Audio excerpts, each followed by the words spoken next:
Hi there folks, Borislav247 here and welcome to my Surviving Permadeath Mode video. This has been a long time in the making. This was originally going to be, quite simply, a guide to surviving Days Gone. But this has taken on a bit more significance with the upcoming Permadeath Mode on the new remaster that is not far away at all. And because of this, I wanted to impart my wisdom for anyone who is wanting to get the job done in a much easier way. Because trust me when I say this folks, if you start by doing certain things right at the beginning of Days Gone, you will just get yourself advantages upon advantages. You really can get quite OP for a great number of things very quickly by making correct decisions. That may sound a little bit cryptic, but trust me, when I start to reveal what I'm going to show, you will see exactly what I mean. Now, the hardcore Days Gone gamers will be aware of most of the information I'm going to provide on this particular video, although one or two sections will probably cause a little bit of controversy. But if you are new to the Days Gone game, oh my god, you want to be watching this very closely. Honestly, I am going to give you so many advantages by doing certain things and by following certain directions in terms of your choices that you will be set up in a fantastic way for any permadeath run or even for any Days Gone playthrough. So, without any further ado, let's get right to it folks. Throughout the course of any Days Gone playthrough, there are so many ways that you can meet your maker. I'm just showing a number of examples as to potential problems that you're going to get on this game, and this really is a game that comes for you. These rippers, especially in the north, if you have not had the pleasure of meeting them yet, they are a bunch of frickin' nut jobs. And you'll enjoy the experience when you do see them. And as well as this, of course, you've got random marauder encounters all over the game. But trust me when I say, at least 50% of all permadeath runs or playthroughs will end in death due to these bad boys, and it is the wildlife. So it's only fitting that part 1 of my guide should be about the wildlife. And the first piece of advice to surviving the wildlife is finding high ground. Because although you can outrun most of the animals in Days Gone, you can't outrun these bad boys. They are called runners and they are relentless. One of the best ways to take care of them is to simply get off the bike, find some high ground, doesn't matter what it is, whether it is a car, a lorry, a building, just anything that gets you the high ground. And this will allow you to safely take out your target every time. Now, if you are in the unfortunate position of being away from the bike, and especially if you don't have any high ground, these are one of the best items you can possibly have on you in Days Gone. They're called smoke bombs, and they are amazing when it comes to wildlife. Not only wildlife, of course, you can use these on any types of enemies. But for wildlife especially, it just gives you an extra few seconds while they're choking in order to make your attack. So wherever you are in Days Gone, always make sure you are carrying a good supply of smoke bombs. They will save your life a lot more than you think. And one thing I just had to show. High ground with most animals is very good, but do watch with bears or ragers. Because if you're not high enough, they'll do that. Now, before I get to part 2, because the smoke bombs are so important, I just felt I had to show this particular location because it's one of the very few areas that I know that you can get your hands on 2 smoke bombs. Now the downside is that this particular location is in the Lost Lake region, so you're not going to get your hands on these 2 super early. However, in a later chapter I am going to be showing something else which will allow you to get smoke bombs very early indeed. But once you reach Lost Lake, this is very handy to know about. And it's just right over here. As well as there being some ammo and an SCF-12 there. There you go. 2 smoke bombs. And these do respawn, by the way. Right then, Chapter 2 is all about infestation zones. And in particular, the effects that this has on fast travel. Because on most difficulty levels, you have access to fast travel. But when you get infestation zones in certain areas, they block certain locations from being accessible via fast travel. The perfect example here is that there is 3 sections in Sherman's camp that have infestation nests. And because of this, I cannot fast travel right now to any of these areas in Cascade. And given that how treacherous it is when trying to get from place to place in Days Gone, you want your fast travel options available. So I'm going to take out all of the nests in the Sherman's camp area here, and I will show the most efficient way of doing this. And really, this is how you should be looking to take out every single infestation nest that you come across in Days Gone if you have this option. Find out where they are located, and there is ways of finding out about them. I will explain more of that later. But once you get to the nest, throw the Molotov and then get out of there sharpish. I know at the very beginning of the game it has you just standing there and deek blasting all the freakers as they're coming out. As this game goes on, don't even bother thinking about it. The smart play is to hit them hard and then get away quickly. Now, because I've taken out 2 of the 3 infestation nests in Sherman's camp, but I know that the last one is at the very bottom section, yeah, I'm going to bring the bike over because it is a fantastic getaway vehicle. So there we go, that is the last of the infestation nests in Sherman's camp. Not hanging about, just get on the bike, get some distance, just enough so that I'm not in any danger, because I will be coming back. But there we go, that is the confirmation that the infestation area has been fully taken care of. So now, if I go back to the map, I will show that all of a sudden now I have much more options when it comes to the fast travel. And as you can see here on the map, I can now fast travel to all of these areas. The only one that I can't is Belknap there, and that's only because I don't have enough fuel in the bike. If I refueled the bike, I would be able to make it over there. Now, before going away from these areas, just take a minute or so to let the action die down in terms of the freakers being about, and then you can come back and you can safely pick up the nest residue. The reason for the nest residue will be explained later in the video, but that is a different chapter. When you have the chance of getting this stuff, get it. It's very important. Right then, Chapter 3 is all about the hostages and survivors that you will come across in the Days Gone world. And this will shock quite a number of people when I say this, but ignore them until you reach Lost Lake. There is a lot of reasons for doing this, and I will back this up in this chapter. But for the sake of showing why you don't want to do this, I am going to take out these freakers here and get the rewards for rescuing this guy from that car. Now, there are 2 huge disadvantages to rescuing this guy here. The first is that I've not even been to Belknap yet, so the only option I'm going to get for getting a reward from is going to be Copeland's camp. If that wasn't bad enough, here is the big kicker. Any single hostage or survivor situation, when you rescue them from, you will only get offered a reward once. Even though later on in the game you will probably get another hostage situation from that car appearing, if you killed all the freakers, the guy will get out of the car, but then he'll start wandering about aimlessly. You will never ever get offered that reward again. Now, in order to add some weight to my argument here about holding off until you get to Lost Lake, it's only fair to show you what there is in each of the other 2 camps.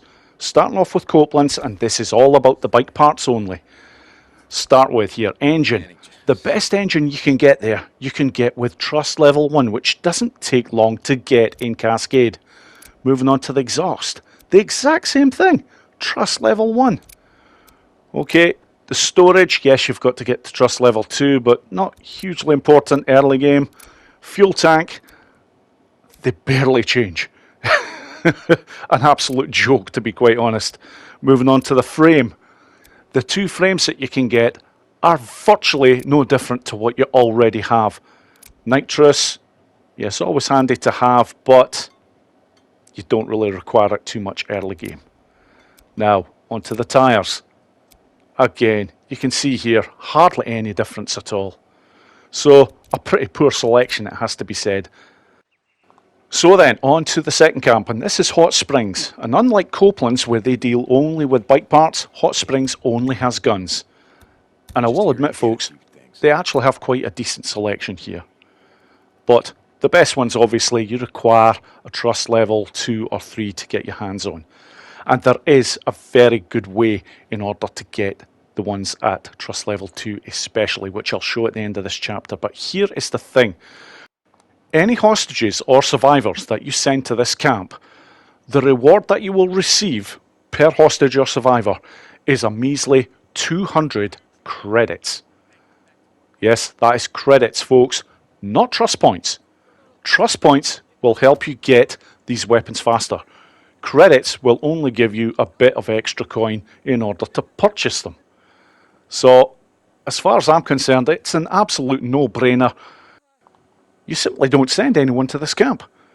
So, now that Hot Springs is out of the equation, this just leaves either Copeland's or Lost Lake. And when you get to Lost Lake, you will see what all the excitement is about. Because this particular camp has a vendor for guns and bike parts. So I'm going to start with the guns. And they do have a fairly decent selection. Not amazing by any means. There is some nice pieces there. You can get your hands on a little stubby, a nice sidearm to get your hands on. There's also an SMP9, but I have another chapter dedicated to that particular weapon for a very good reason. But this particular selection of guns is all about the rifles at the very end, the specials. And even with a trust level 1, you can get your hands on a C8 rifle. And look at the stats for this bad boy. It's not super powerful in terms of damage, but when you see the rate of fire, it's also got good stopping power and penetration. It's a fantastic sniper rifle to get your hands on early, especially as it is super accurate and it has quite a decent range to it as well. But when you get this camp to a trust level 3, you will get your hands on a Talon 7. This is what it's all about.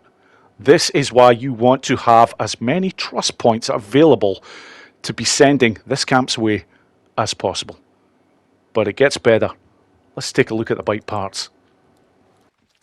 And once you've checked this lot out, it will all become clear why Lost Lake is the winner in a big way for sending survivors and hostages. First of all, look at the engine that you can get here for trust level 1. Already gets you to 3/4 of the full speed that you can possibly get once you get to the south. The exhaust, trust level 1 again here, will get you one of the best exhausts in the game. Storage, yes, you require trust level 2 to really start getting the benefits, and obviously if you get to trust level 3, even better. The gas tanks don't really change too much, but you can increase what you can carry a bit. Frames, virtually no difference there at all, if any. Rear suspension, yeah, there's a huge difference here to be had. So you're just getting advantages upon advantages if you are sending all of the survivors and hostages here. Because although not all of the bike parts are a fantastic step up, some of the most important parts of the bike most definitely are. Now, coupled with the fact that you can get your hands on some fantastic sniper rifles here, this is why you need to focus on Lost Lake. So, moving on to the last part of this chapter, there is one thing that I have not shown yet, and it is what do you actually get when you send a hostage to Lost Lake? Well, I'm going to show you, because this is a hostage that I've just rescued from Lost Lake, and here are the options that have come up. As you can see, Hot Springs, 200 measly credits. Copeland's camp, 500 trust points, and 100 credits. But take a look at fucking Lost Lakes. Iron Mike's 1,000 trust points for every single survivor or hostage that you send to Lost Lake. Wow. How quickly can you get the trust levels up in this region if you start prioritizing all of the hostages and survivors to this particular camp? Because once you've arrived at Lost Lake, there is absolutely nothing to stop you from heading back to Cascade or Belknap in order to start looking for hostage situations. And if you haven't touched any up until this point in the game, trust me, you're going to find a lot of them very quickly. And it doesn't matter where you rescue them from, whether it be Cascade or Belknap, because you have visited Lost Lake, you will always get the option to send them to Iron Mike's, where you will get 1,000 trust points every time for each survivor or hostage that you send their way. Now, another thing that I want to talk a little bit about is multiple hostage situations. There is odd times in the game where there will sometimes be 2, 3, and very rare occasions, even 4 hostages in one place. Sometimes when these areas respawn, you will actually get the chance of earning trust points again. For some strange reason, it doesn't work quite the same as with the single hostage situations. But the vast majority that you will come across will only involve one person. And because of this, make sure you send them all to Lost Lake. Because by doing this, you are creating a fast track for getting Deke OP. It has 2 of the best sniper rifles in the game that you can get your hands on fairly early. The Talon 7 especially once you get to trust level 3. And with the amount of hostages that you can get at 1,000 trust points every time, you're going to have that sniper rifle a damn sight quicker than you would normally ever would. And given that you get more trust points for a survivor than what you do for taking out a horde in Lost Lake, it's a no-brainer. But lastly, just want to show this. There is a mission that comes up earlier in the game that asks you to bring a drug stash to Tucker or to Copeland's. It's a no-brainer if you're playing on permadeath. Send the drugs to Tucker because you get a whopping 10,000 trust points. And at Hot Springs, getting to trust level 2 is made a damn sight quicker. Right then folks, on to chapter 4, which is all about the ambush camps. A great number of advantages can be obtained by taking out the ambush camps that are within each region. Now, after you've taken out the first ambush camp, which is mandatory by the way, you will unlock the storyline for the ambush camps. And it's only when you see what is available for taking out various ambush camps that you realise just what a winner you can be onto by taking these on. Because look at this. Some of the rewards that you get for taking out ambush camps are insane, especially at the beginning of the game. Now, because I have taken out my very first ambush camp here, as you can see, 7% complete, so that gives the craft recipe for the spike bat, which I'll be quite honest is a bit uninspiring. There is better melee weapons you can get your hands on early game. But if you take out a second ambush camp, and it does not matter which, because this all goes by the percentages. As soon as you take out your second ambush camp, wherever it may be, you will unlock stamina cocktails, or the craft recipe for stamina cocktails. Once you have this unlocked, do be on the lookout for berries, because they are one of the craft items that you require in order to make these. But getting your hands on this advantage so early in Days Gone is a genuine game changer. Because I can't stress enough, folks, stamina is important in this game. I will go into a bit more detail later about that, especially when I get onto the section about injectors. But this just gets better and better here, because if you take out a third ambush camp, you unlock smoke bombs, or the craft recipe for smoke bombs. And again, early game, this is a bona fide game changer. Now after this, yes, you do have to start taking out quite a number more before you can get your hands on some good rewards. And I've highlighted the best ones here.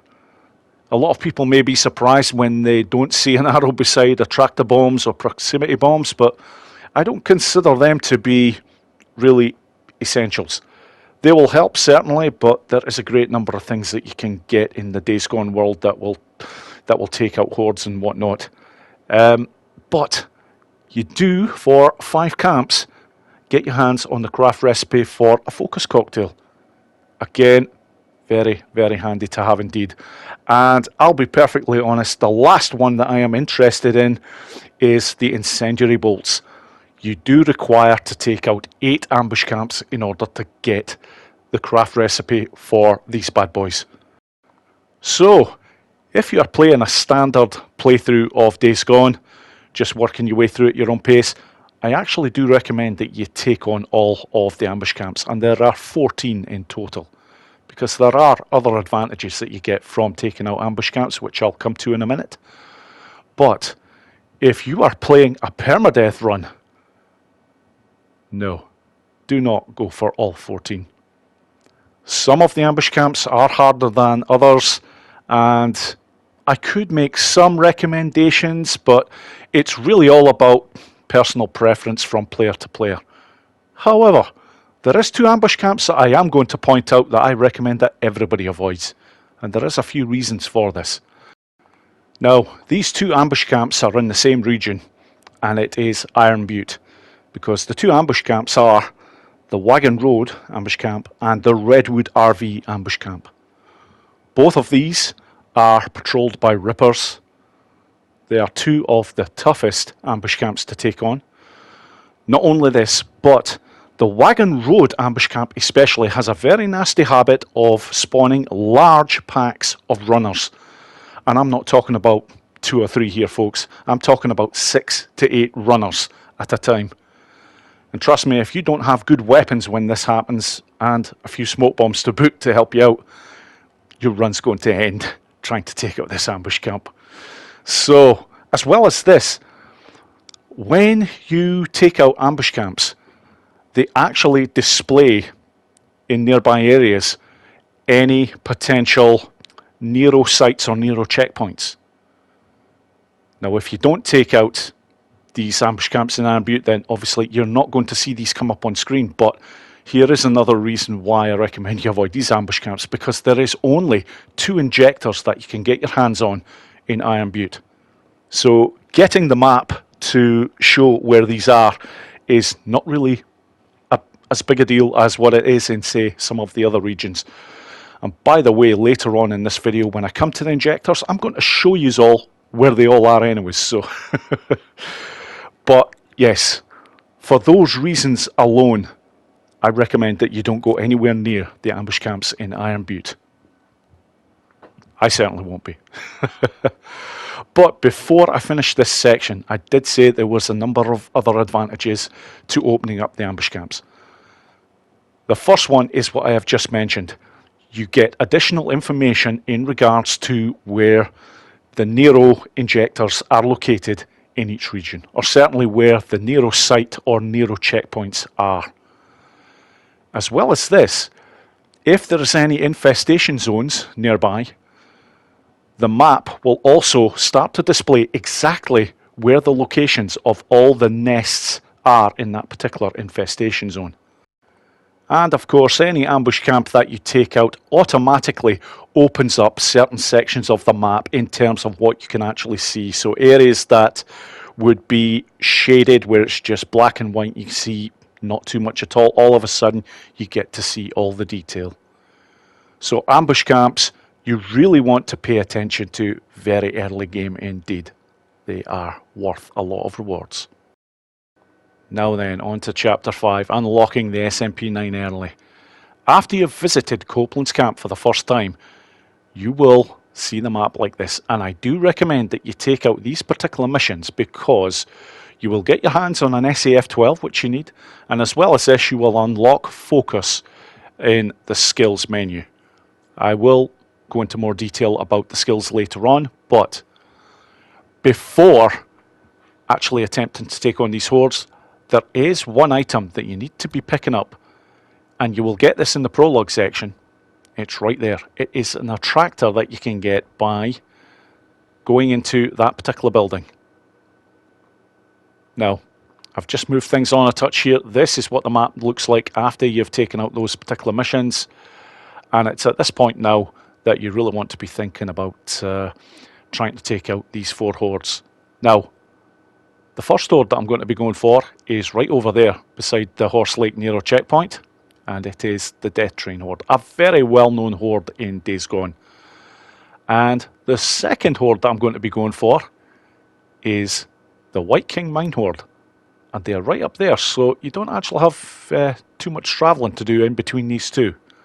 And by the way, the White King Mine horde up there is an injector in that particular mine, so do remember after you've taken out that particular horde to get that particular injector. But right now, where I want to be heading to next, and no, it's not that mission, I am looking to get my hands on some items first in order to make these horde killings as easy as possible. And the first loot location, and it's not very far away from the O'Leary safe house, is the Hydro Dam. So let's get over there. Right then, folks, we're now at the Hydro Dam, and most of the hardcore Days Gone gamers know about this location very well because you get some of the best military grade weapons very early in the game indeed, in the way of traps and explosive items. So I've just marked on the map exactly where I want to be heading over to, because it's one of the highest points on this Hydro Dam area. And I am just taking my time here because you do sometimes get marauders attacking you in this area. It really is a hot spot for them, but thankfully I have nothing to worry about here. And this is one of 3 loot locations that I'm going to show in order to get some fantastic items, and I'm going to use most of them in order to take out the 4 hordes that I have chosen in really easy ways, and what I consider easy ways. And by the way, these are not ways where I am cheating the game, because when the remaster comes out and you're playing Permadeath Mode, there is nothing to say that you will be able to climb rocks with the bike and other sorts of advantages that you can get potentially by doing certain things. I'm going to be showing ways that guaranteed when the remaster comes out you will be able to take out the hordes using these methods. And as you can see, there's quite a number of items that I have managed to pick up there. But before leaving the Hydro Dam area, I will show exactly what I have in my arsenal now. Now, you may have been lucky enough to pick up other things en route to this point. I have 3 pipe bombs now, so I'm maxed out on those. Molotovs, you'll always have 3 at this point. But the frag grenade was one that I picked up. Proximity mine, very handy to have. And as well as this, an attractor and an attractor bomb. So, let's get to the first horde. And yes, this is a fun one. This is one of the first hordes that you will see in the Days Gone game, and you won't believe how easy it is to take out this particular horde if you are not familiar with them. When you first start the Days Gone game, this horde will scare you to death. You see them all the time because you pass this area quite a lot. But all that is required to take out this horde is one well-placed attractor and a little bit of gunfire.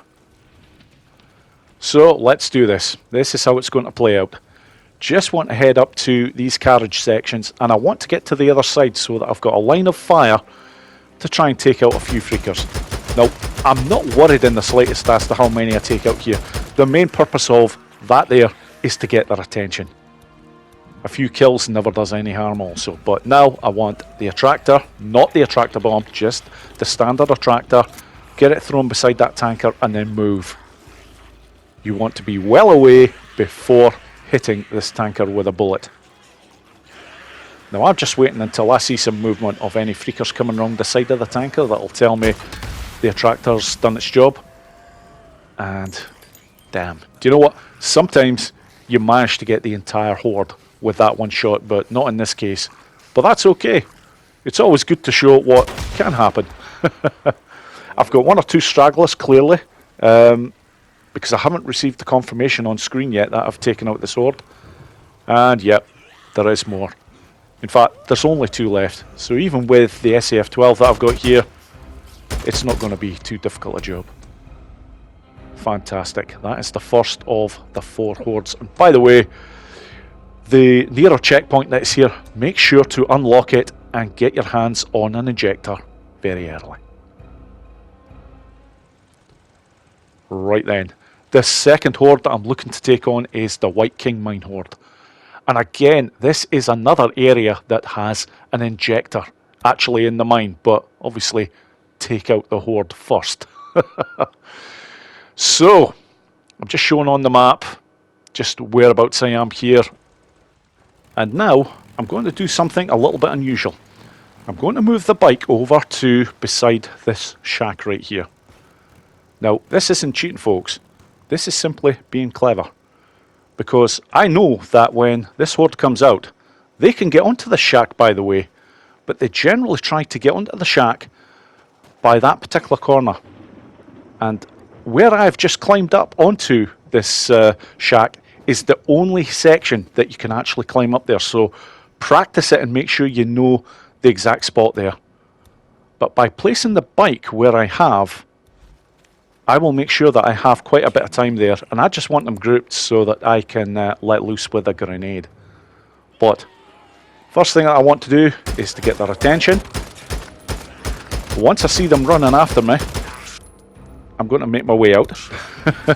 En route, I want the attractor bomb that I got before in play right about there. That will take out 20 of their numbers straight away, but not only that, it gives me time to safely get over here and get onto this shack. So now, here they come. And yep, I could use a pipe bomb, but I've got the grenade there. This will do more damage if I can actually get 30 of them over. Not quite, but do you know what? They're virtually all done. Just a Molotov, why not? Why make life difficult? Early game, you have a lot of Molotovs at your disposal because it is one of the few items that you have that you can craft. So there we go. That is the second of the 4 that you need to take out. Right then.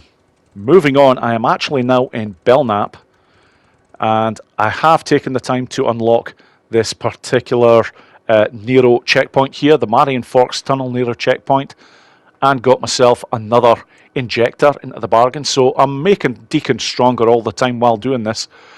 But now I want to show another 2 fantastic areas that you can get your hands on some really good items. And even though I haven't opened up the map here yet, that's okay. I'm showing exactly where you need to be going to. Now, this will probably be quite obvious to most people by now, but I'm going to say it anyways. When you're going after all these loot locations, and when you're going after all these hordes, make sure you're doing all this during the day. It's a lot safer and a lot easier. Try doing all this at night and yes, you'll encounter an awful lot more problems. But this is the house in question, or the first, and in order to get to the items, you need to head over to these hay bales right here. Just head on up here and in through this window, and look at what you get your hands on here. Another attractor bomb, proximity bomb, and a proximity mine. As well as this, yep, it's a hatchet in there. I'm not bothered about the melee weapons, but certainly the ammunition here, yes, very welcome indeed. And you get a nice big bump for the SAF-12 there. So, that is the first one taken care of. And the beauty here is that the last location for all this good loot, which is also in Marion Forks, is not very far away. And again, because I have not been to this area before, yes, it's all like clouded over. But that's okay, I'm showing exactly on the map where you need to get to. And this next location is actually a hotel, which again makes it even easier to find because there's a big ass sign on the outside of this building. So heading over here. Yes, unfortunately I don't have nitros at this point, so I'm not attempting that jump. And oh yeah, there's a survivor situation or hostage situation. Yep. You know how I feel about that. ignore them until you get to Lost Lake. But here we go. Now, I'm at the building that I need to get to. Now, as well as there being some fuel over there, which I will use because the bike has a ridiculously poor fuel tank at the very start of the game. It's all about the items up here. And there is a fantastic selection up here. Again, more ammunition. There is an M40 sniper rifle there, should you want to use one. Always handy to know where one is. As well as that, few other items. That is a flashbang. Now, from here, yes, I'm full up now on the medkits and the ammunition, but that's alright. Going through here, and yep, do you know what? Before I potentially could have... Oh, damn. Yeah, I knew it. Do not like killing them, but had to be done there. There is a pipe bomb in the toilet there. And as well as this, there is a Molotov over there. As it turns out, I'm actually maxed on these. So, and another medkit. So, all in all, a very nice haul to get indeed. And that's it. These last two hordes that are going to get it are also in Belknap. And this next one, the Shadow Lake horde, is not very far away at all from Marion Forks. So, as you can see, this particular way of getting it all done has been well worked out. The first three hordes especially are all quite close to each other. They are the smallest hordes that you will get at this point in the game. As well as this, two of the hordes were right beside areas where you could pick up injectors, which is only making Deacon stronger. And I will go into more detail about those in a later chapter, because they are critically important, especially early game. But right now, it's all about this third horde, and it's going to be a three-prong attack here. I'm going to start off by placing a proximity bomb fairly close to the cave entrance. After that, I'm actually going to go into the cave and throw a pipe bomb. And I do want to be inside the cave because I have a very specific spot for throwing it at in order to make sure I get a maximum of 20 kills. And then I'm going to finish them off with an attractor bomb. But right now, that's a pipe bomb away, so very quickly I want out of there because I don't want to be anywhere near the blast radius of that proximity bomb, so it's just waiting for them. Here they come. That's it. Now get the attractor bomb down, and just to be super safe, I'm going to go head hunting here as well, just to take out a few more. I'm guaranteeing that I will get the kill here. And there we go. That's the Shadow Lake horde taken care of. 3 down, 1 to go. There is the confirmation, 8% on the horde killer. Yep, once I reach that 10%, it's all good. The SMP-9 will be mine. Now, the last horde that needs to be taken care of is the Twin Craters horde. Again, it's going to be taken out during the daytime, and it is down in the southeast section of Belknap. An easy way to actually get that marker over there is move back over to where Copeland's camp is. Yep, and then just move over to the left. A nice easy way to mark it, because obviously you don't have the luxury of the entire map being open up yet. Not unless you've taken out all the ambush camps first, but in this case, not required. I always think it's better to get your hands on this particular weapon as early as possible. And this one is going to be a little bit stealthy. I do not expect to fire a single frickin' bullet towards any of this lot. So I'm going to start with one of the flashbangs. Just want to get them out there. That's it. Got their attention. Okay, now I can get a pipe bomb into the mix here. Now after this, I'm going with that attractor that I picked up before. That's going to bunch them, and that's what I was saving this last grenade for. This should take out all of them. And there we go. Fantastic. I wanted to show this thoroughly because this is one of the most important parts of getting ahead in this game. And I will get confirmation of this right now. Look at this. Weapon unlocked. Yes, SMP-9. And it is mint condition, this particular one. So it's slightly better than the standard SMP-9. Now, in order to actually get the SMP-9, because at this point you have unlocked it, but you need to go to either a Nero site that you've unlocked or to any of the camps, just so that you can find a gun locker. And there we go, we've got one right here. This is the nearest one to where I was. Go over to the sidearm, and that's it. Not only do you now have it unlocked, but you can actually reload that weapon from any of the gun lockers because it is an unlock. So, before I finish this particular section, just want to bring up the storyline for the Horde Killer, because it is worth pointing out that you can unlock a whole load more stuff if you decide to take on a lot more of the Hordes.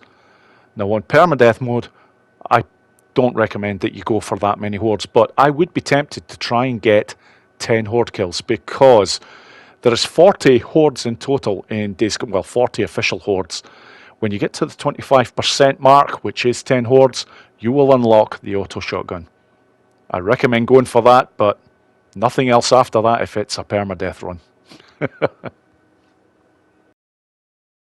Right then folks, chapter 6 is all about injectors, and before I even begin to discuss them, I'm going to show 3 maps on screen that show you the location of every single injector in every single region. As you can see, there's quite a number when you get to the south. 13 in total in the south, but a whopping 17 in the north.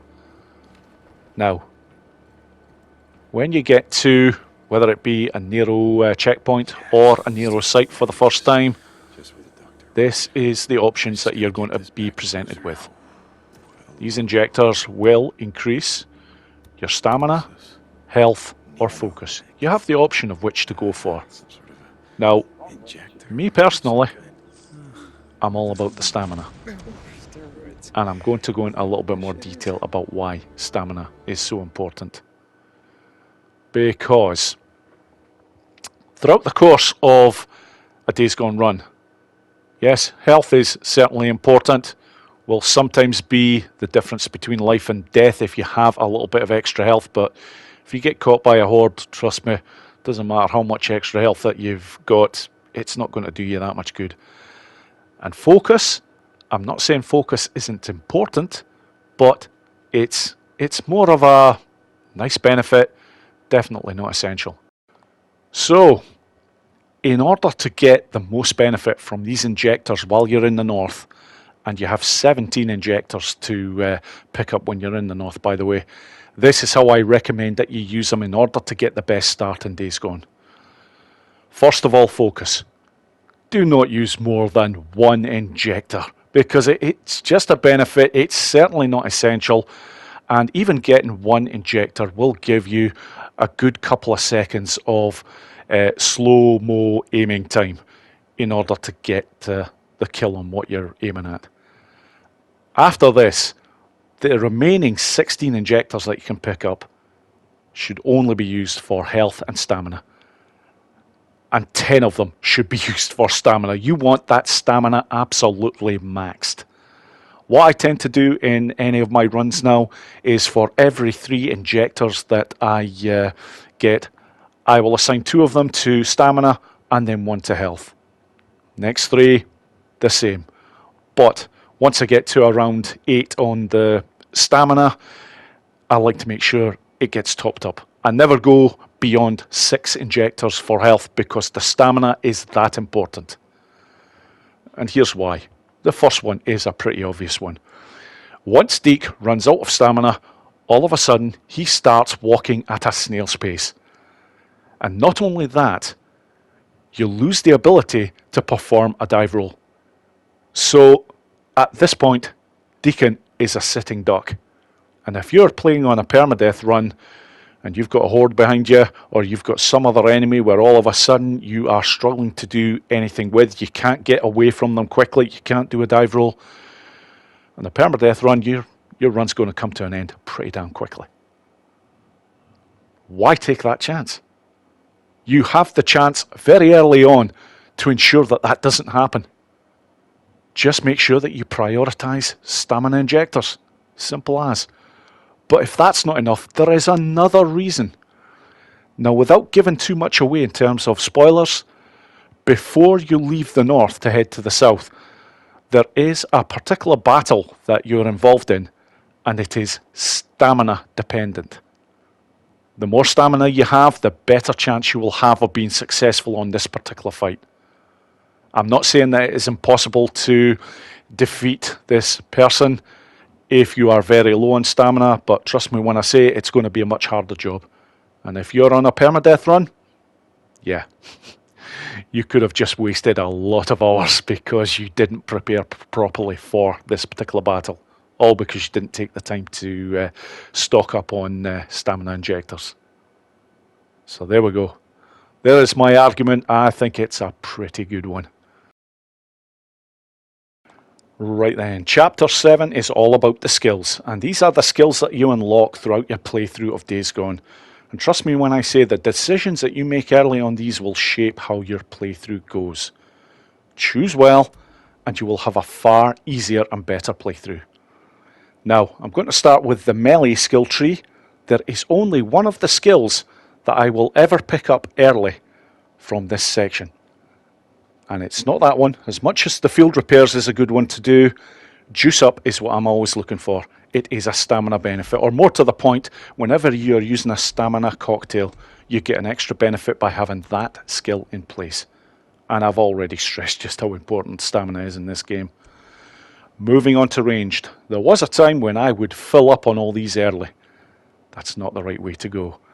Only one that I'm interested in, and it's focus shot. You need to have this one unlocked in order to get the benefits of any injectors. So, moving on to the survival skill tree, and this is where it's all happening. Eye for detail, eagle-eyed, and ear to the ground. If you're playing on Survivor or Survivor 2 difficulty, these will be disabled. You will simply not be able to get these skills. But they're not that important anyways. Hawk-eyed, on the other hand here, is one of the best in the game. This allows you to see where plants are on the minimap. Now below that, and I would have no choice in having to pick this thorn in your side, but it is quite a good skill. But you want to be moving through all these tiers because they get better and better. Green thumb especially allows you to collect double the amount of plants every time. Essential for going for those berries, for getting those stamina cocktails. Thief in the night, move, much quieter, very nice indeed. Catch your breath, reduces cooldown on stamina recovery. Again, another stamina skill. And the butcher increases the amount of meat that you get from animals. Again, it's all leading up to getting to this particular skill that's called carry that weight. This, folks, is a genuine game changer. And the quicker that you get to this skill, the better. Not only can you carry more of the items, but the craft items that you need to make certain things, you also can carry more of. So all of a sudden, you are just transformed into having some outrageous advantages. I do also recommend that for the last tier here, which is tier 5, to go for shape up. Significantly increases stamina regeneration rates. Only after I have got all of those skills would I be interested in going for some of the others from other skill trees. And I would start to focus on the ranged section. But the moment that I picked up a decent melee weapon that I was happy to want to keep a hold of, I would take the time to go to the melee skill tree and go for the skill that's called field repairs, which allows you to repair the melee weapon that you have. Other than that, focus on the ranged after the survival, and you will have a far better time in Days Gone. Right then, on to Chapter 8, and this is all about dumpsters. Very rarely I ever talk about these, but in a permadeath run, just look at this. If you're in a tight spot, and admittedly there's not that many freakers there, but if you're at the stage where you are maybe close to running out of stamina, just nip into one of these bad boys for a couple of minutes. Just chill. Just wait until they all go, and then get out very safely. In a permadeath run, finding one of these could potentially save you hours. Right now, they've all kind of moved on. They're way up there. That's fine. Just going to get on the bike here and get out of dodge. That is that's an example, but not an extreme example. This is an extreme example. If you have a big ass horde on your tail and you happen to know of a nearby dumpster, and there is a minimum of 3 in Sherman's camp, yeah, use them. Honestly, if you have never bothered with these in the past, these do take on a whole new meaning when you are playing the permadeath mode.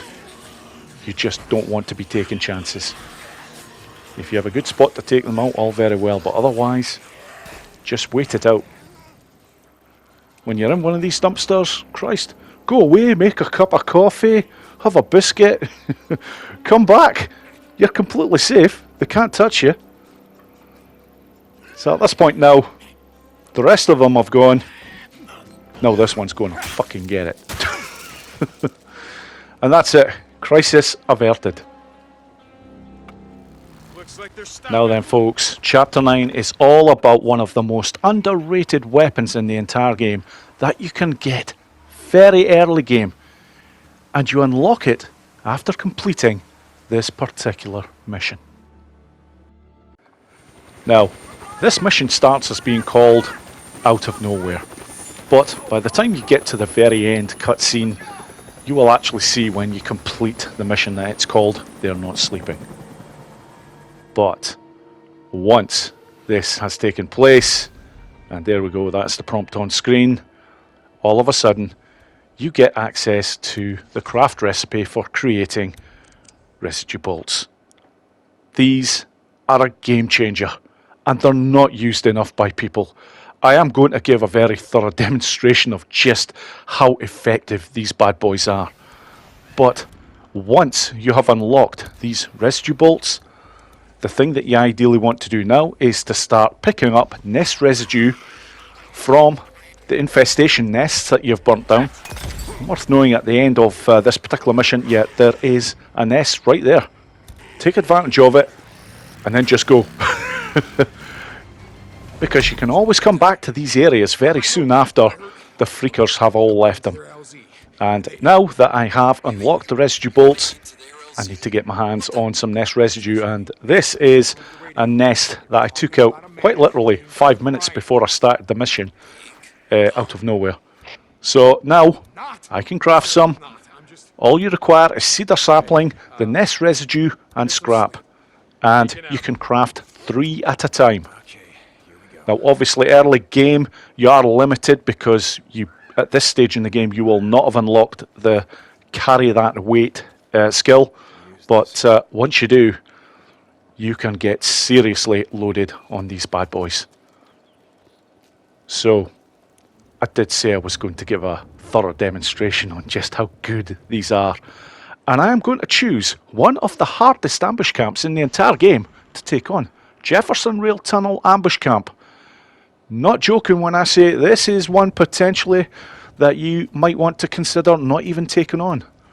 But I'm going to show just what effect the residue bolts have on a camp like this. Now then, I have taken on this ambush camp many times before, so I do have a very good knowledge of where the likes of the noise traps and also the bear traps are in this camp. But you can take your sweet time in getting some of these marauders hit with these residue bolts. You don't need to be going quite as quickly as what I am. But I'm just looking to get ideally 3 of them under the influence, and this is going to be the 3rd. And then I'm just going to let them do their thing. You know when they've been hit by a residue bolt because they have that blue sign above their head. And once they have been hit by a residue bolt, guaranteed those 3 are going to die. Now, if they don't get killed by one of their fellow marauders, the effects of the residue poison will eventually kill them. And depending on the enemy, some will take longer than others. If you have a heavy, for example, that you hit with a residue bolt, and I'm talking about a Ripper Heavy especially, they can take up to 3 minutes before they actually die from the effects of a residue bolt. But This lot, it's a different story. Maybe about a minute at the very most, but you just want to keep them all busy. And I don't have any particular marauders that I'm looking to take out every time. All I'm looking for is nice, easy shots. Once I see that they're not moving about too much, that's it. I go for it. Now, I am using a normal crossbow at this point. Once you get your hands on a drifter's crossbow, you have far less drop-off with any of the residue bolts that you use. So, that is worth knowing. Early game, you do have to factor into the fact that they will drop a touch. But from close to mid-range shots, there's not really that much that you have to worry about. And look at this already.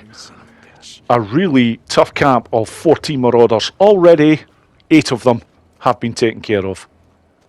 And now, I'm looking to get to the very top of this camp via the left-hand side, because it's the safer option. There are a couple of lookouts at the top of this camp, but they're generally watching the other side.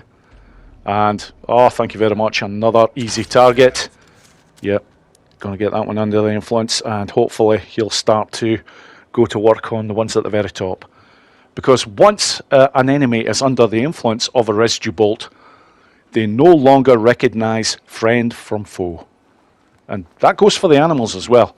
If you hit a runner with a residue bolt, the runner will start attacking another runner.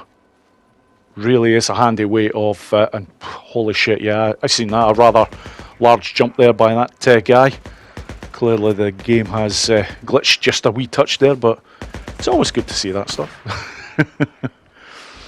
But anyhow, yes, do you know what, I'm just going to get him and all, because that's it. Once I've hit him, I know he's dead. He will eventually die. If he doesn't kill anybody, that's okay. Eventually, the poison will kill him. And I only have 4 left, so this shouldn't be long now. And I am going to have another weapon at the ready, should I require it. But I think you'll all agree, folks, how good are these? And why aren't more people using them? If you are playing a permadeath run where you're really wanting to be safe with some of these camps, you could do a hell of a sight worse than using these. They really do make light work of some tricky situations, especially some of the later missions that take place in this game. And yeah, that guy there did actually see me for a bit, but thankfully he wasn't too bothered with me for long. Not when somebody else started firing at him. But there we go, a perfect example, and holy shit. That marauder wasn't messing around there. It was like, yeah, you're going to die. But the marauder that started firing at the one that was under the influence of the residue bolt clearly was not aware of me. All he was aware of was the gunfire that the other one was creating. And do you know what? Now, I'm actually not going to require the rock here because he's actually going to be walking up this way, so I'll just walk around and I'll get the jump on him. And this is not what you would regard as a proper heavy, so you do not require the executioner skill to kill that particular marauder. But that's it. Job done for that camp.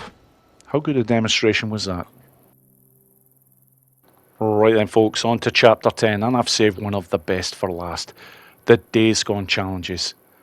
Now, if you decide to take on any of these challenges, if you get a bronze, silver or a gold score, you unlock patch benefits. Now, not only can these be used to help you with these challenges, but most importantly of all, the benefits that you get from these patches are applicable immediately to the main Days Gone game. And there is some amazing advantages that you can get from playing these particular challenges. And I'm going to show what the gold unlocks are for all of these. Starting with Surrounded, you have Endure. 20% stamina efficiency. That is a beauty to have right off the bat. Going on to Survive, health items are 15% more effective. Moving on after this is Drifter's Run. Your bike refuels faster.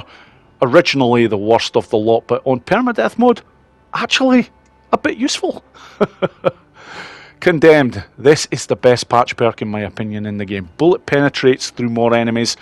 For taking out the hordes, that is the one that you want to get your hands on. Moving on to keep them safer. It is another focus advantage. Your focus decreases slower, 20% no less. Now, dead don't ride. Your bike slows down less when running over enemies. That is probably the worst that you can get for permadeath. But Black Fridays is fantastic. Stamina regenerates 20% faster. Dead before daylight, well, it's actually a good upgrade there. 15% health upgrade. Even if the challenge is a sack of shit. Anyways, Hogweld increases gun accuracy from the bike. 60% increase. Insane. The next one here is Reload. Bike takes less damage from jumps in water. 20% less. Fantastic one to have. This one is one of the best in the game, but it's tied to Outride. 40% better melee durability. That is a game changer. And last, this comes from Infested, focus regenerates 20% faster. And there you have it. That is 12 challenges that potentially can give you an amazing amount of advantages before you've even started your main Days Gone playthrough. And when you do unlock all of these patches, you also actually see them on Deacon's jacket in the game, which is quite cool. But obviously the benefits that you get here are what it's all about. Now, if you are having difficulty with these particular challenges and you want to get some of these done, I do have a video that is called Going for Gold. If you just type in Days Gone Going for Gold on YouTube, trust me, you will go to the right video that you need to see in order to get some of these patch benefits. Because I do show all of the easiest ways possible in order to get gold scores on all of these challenges. But it's entirely up to yourselves, folks. These are some amazing patch benefits. If you want to take full advantage of them, yeah, they will serve you well. And although I have not actually played the Permadeath mode yet on the new remaster, I would be amazed if these patches are not applicable to that particular mode, because it is essentially a playthrough. And any normal Days Gone playthrough, yes, you get the full patch benefits straight away on the main Days Gone game. So that just about brings me to the end of this video, folks. Just one or two more pieces of information to add just before I go. The first is regarding the infestation zones in Days Gone. Once you have the residue bolts unlocked, you can pick up the nest residue, which I've already explained about. But the one thing I didn't mention is that the nest residue in all of these areas will respawn, like a lot of other items in Days Gone. They respawn roughly about every 3 days worth of Days Gone time. So that one is good to know about. Another one, it's a fairly obvious one, and it's in regards to the hordes. As you start to get to the south, the hordes are a lot larger. If you're on a permadeath run, unless you are badly wanting to get your hands on the likes of an MG55 or whatnot, just avoid them. When you get to the south, Wizard Island has the very best weapons in the game, and Diamond Lake has the very best bike parts in the game. You will very quickly start to transition up into a very powerful Deacon indeed. This video really is about helping you getting started at the beginning when Deak is weak. You really do want all the advantages that you can get, and if you take heed of everything that I have said here, you're going to get the best possible start. Let's put it this way, this is how I'm going to be attempting my Permadeath mode run. And that's it, folks. Thank you so much for watching the video. I hope you've enjoyed it. I hope it helps you. Take care, folks.